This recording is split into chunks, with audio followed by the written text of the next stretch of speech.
Thank you. Rob Clello, Member of Parliament for Stoke-on-Trent South. Being a constituency MP, I have a sort of strange pull on me from two directions. On the one hand, I try not to be in any way scaremongering and worry people unduly. But equally, I'm faced with a situation where residents come to me from the southeast part of my constituency with a map.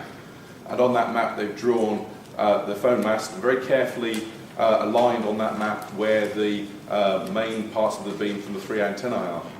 And then overlaid onto that map is a survey they've done of local residents, putting blobs on for where people with brain cancers, ear cancers are.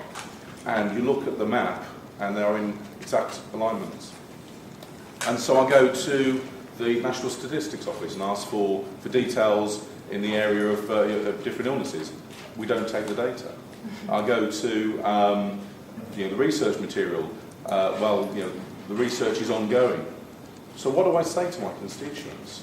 Should I tell them that you're right to be concerned?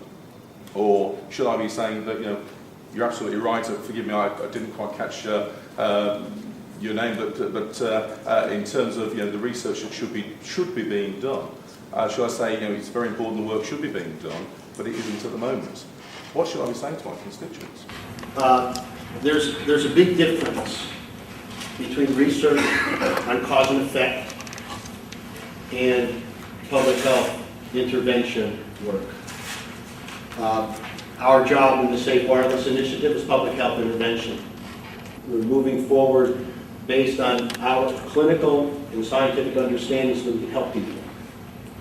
That research you should be supporting. That type of work. Unfortunately, from what I understand, in the UK right now there's no one doing this type of work. But the only work ongoing has to do with cause and effect. And as the question from Sheila indicates, there are 9 peer-reviewed papers showing micronuclei for radiation. I'll show them to you. Now, the argument about how many angels can dance on the head of a pin is not one that I want to be involved in. We're about intervening to save lives, period. That's our job. We have to apply science. Sometimes it's imperfect. Doctors do that every day. So that as you put your program together here, you need to understand that the very important work that Dr. Chalice is doing, and we don't agree on everything, obviously, but he's a good man. Well, that work.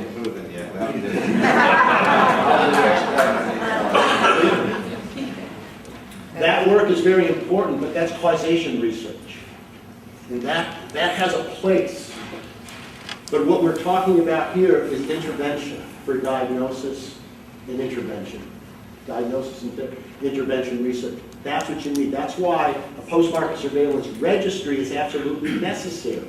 Absolutely necessary, especially since there are no safety regulations by a safety agency on cell phones. In the United States, the FDA has not intervened with regard to cell phones. Another point, the FDA is not in the business of sanctioning any education programs. When people come and apply, we go to their continuing medical education board to get them a credit. And what about the medical board? So This is the medical board.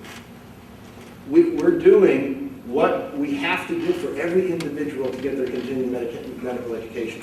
This would be a good course, by the way, for you to come to, and I think we're going to hold one here in the UK. You could sit in the front row, Sheila.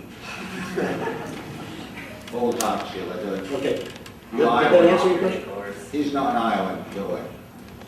I'd like to ask, do you think that the mobile phone industry has deliberately concealed evidence that demonstrates the causal link between mobile phone radiation and cancer, and taken calculated steps to promote public belief that it is completely safe, while knowing this to be false?